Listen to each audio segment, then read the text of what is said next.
things just got a whole load worse for Meghan Markle because her sister Samantha ain't going anywhere. I do believe because there are no delivery certificates, in my opinion, she would still be a waitress if it wasn't for Dad. This scandal comes as no surprise. Speculation about the children has been simmering for years. I grew up as an only child, which everyone who grew up around me knows. I would have loved to have had siblings. That's why I'm so excited to be pregnant, so that Archie has someone. This crisis won't die down until the irrefutable truth comes out. People think her kids are fake. They think they're AI. Like, why lie? It was just so truly bizarre. Silence everybody and just produce a DNA sample. If you had those things, it would be very easy just to put them out there and say, this is what happened. You know, this is what it is. And she said, I lost my father. We knew that she didn't lose our dad. She iced our father. I'll tell you why. What she told the royal family, what she told Harry, wouldn't have jived, wouldn't have been consistent with the truth. So all of the pictures, my point is, out there were inconsistent with the idea of a real pregnancy. I thought, what is she not contextually aware? She's trying to hide something. This is really sloppy pool. And when you're pregnant, there's not a pillow under your skirt. And there's live footage of her walking towards camera with her abdomen swaying left to right in a black and white checkered dress. A royal physician was not allowed to examine her womb. I mean, I don't know about anybody else, but if I were pregnant with a royal child, you would want that child in the best care of the best medical practitioners that money could buy. And there's a very big difference. It was deliberate. The latest Meghan Markle controversy isn't about Hollywood, royalty,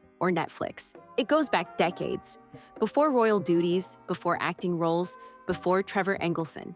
Samantha Markle has claimed that in 1994, Meghan secretly married Joe Giuliano in Las Vegas as a teenager, only to have the marriage annulled months later.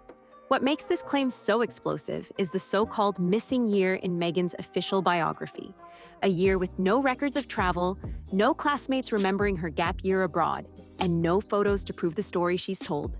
Now the question isn't just whether Meghan reinvented herself when she married into royalty. It's whether she began rewriting her story long before that moment, erasing a chapter that could completely change the narrative. Meghan graduated from Immaculate Heart High School in 1994. Her official biography says she took a gap year abroad before enrolling at Northwestern University. But there's a gap that has never been convincingly explained. No classmates remember her travel, no exchange programs list her name.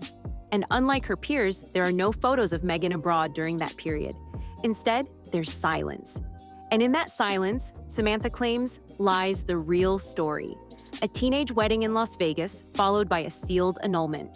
According to accounts circulating online, the ceremony wasn't elaborate. Whispers describe a small chapel just off the strip, 2 relatives present, and paperwork that seemed to disappear almost overnight. Unlike most Vegas weddings, which remain archived, this one allegedly left no trace. Clark County officials have declined to confirm or deny whether annulment records exist, but legal experts note those files are rarely sealed. They are usually public unless minors are involved or unless one party pushes for extraordinary privacy. That detail alone has fueled speculation. If the story is true, Meghan's move to Northwestern the following year looks less like an ordinary college choice and more like a deliberate reset, far from Los Angeles, far from Las Vegas, and far from the Giuliano family whose silence has lasted for decades. As soon as Samantha's claim went public, the internet did what it always does. It started digging. Hashtags like hashtag Meghan's missing year and hashtag Vegas wedding trended across Twitter and TikTok. Users stitched timelines together, highlighting the absence of records between high school graduation and college enrollment. One TikTok video comparing Meghan's 1994 graduation photo with her 1995 appearance at Northwestern racked up over 2 million views. Comment threads filled with the same question: where was Meghan in between? Memes followed quickly. Meghan's lifestyle photos were compared with Las Vegas wedding signage. Clips from The Hangover were re-edited to suggest her gap year was less about self-discovery and more about a forgotten storyline in Nevada. For her supporters, it was uncomfortable. For her critics, it was fuel. Reports then surfaced suggesting connections between Meghan and the Giuliano family in Chicago. Commentators speculated whether this link influenced her choice of Northwestern. Given that Joe Giuliano was tied to the area, some whispers went further. Tabloids claimed neighbors remembered a baby arriving in the Giuliano household in 1995, though no paperwork or official records backed it up. "We never knew whose child she was," one neighbor allegedly said, "but we were told she belonged to family." None of this amounts to legal proof, but in the digital age, oral history carries weight when combined with sealed records and missing timelines.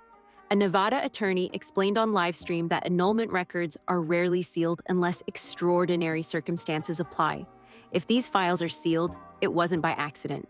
Someone wanted them buried. That point has been shared widely across platforms, framed as indirect evidence of Samantha's claim. The cultural implications are just as strong.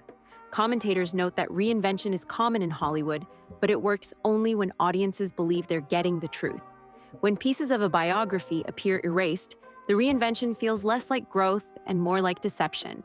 Petitions began circulating online, demanding Clark County release any annulment files under Meghan's name. Thousands of digital signatures poured in within days. Facebook groups began speculating about whether the alleged daughter might one day step forward herself. Mainstream outlets have been cautious, but they haven't ignored it. British tabloids ran bold headlines, while American morning shows treated it as a talking point. Even financial analysts noted the risk.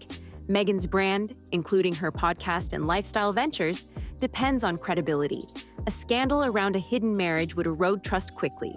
For Meghan and Harry, the risk isn't only reputational, it's professional. Hollywood executives and streaming platforms invested in their story because it was marketed as authentic. If Samantha's claim takes root, that authenticity is questioned. Royal commentators add another layer. While the marriage claim itself doesn't directly touch succession, it deepens the narrative that Meghan's biography has been engineered rather than transparent. That perception undermines the Sussexes' positioning as truth-tellers, a role they've relied on in their battles with the monarchy. Ultimately, the controversy comes down to more than a Vegas chapel. It's about whether Meghan's public story is complete or whether it has been selectively rewritten. Cultural critics frame it as part of a larger reckoning with authenticity. In an era of permanent receipts, silence no longer works as protection. And that's what makes the missing year so damaging. It isn't just an old rumor, it's a question mark that won't go away, because every day of silence allows speculation to grow. Samantha Markle's claim may never be fully proven, but it has already shifted the conversation. The gap between Meghan's graduation and her start at Northwestern has gone from a footnote to a focal point. Online investigators, media outlets, and cultural critics are all circling the same issue. If nothing happened, why not release the records? For Meghan and Harry, the silence is no longer neutral. It looks like avoidance. And that makes the story bigger than family tension. It has become a credibility test, one that could define Meghan's legacy far more than any documentary or royal speech. Until the missing year is addressed, the whispers of a Las Vegas wedding will remain. And in today's culture, whispers are enough to shape perception.